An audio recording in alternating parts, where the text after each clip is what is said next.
La seule chose que je voudrais rajouter, c'est que je trouve très riche d'avoir ici cette exposition en lien avec le territoire. Puisque ici, vous allez le voir, l'art aborigène, dans l'art aborigène, on parle vraiment de l'identité et du territoire. Et les aborigènes d'Australie peignent leur territoire, racontent leurs histoires et leurs paysages.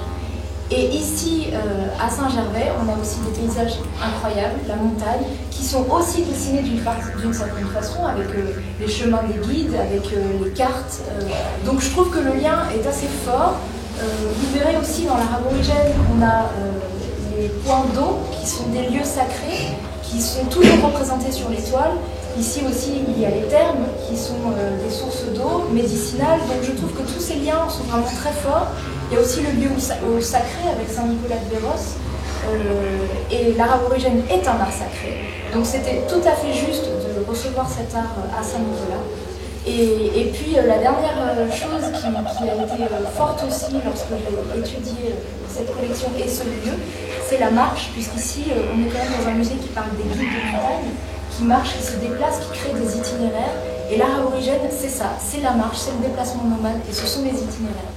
Du coup, tous ces liens font qu'on a ici un art d'une culture complètement différente, mais qui retrouve finalement sa place ici.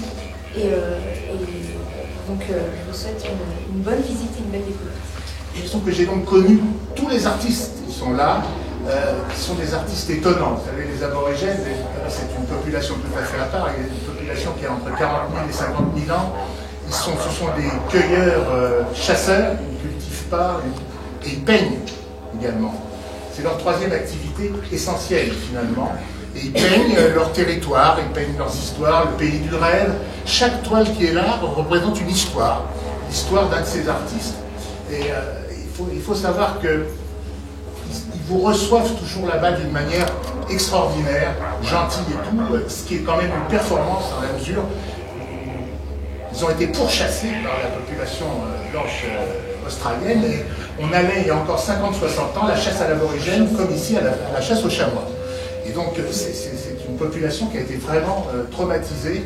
Ils vous reçoivent quand même magnifiquement bien, quelle que soit la couleur de votre peau.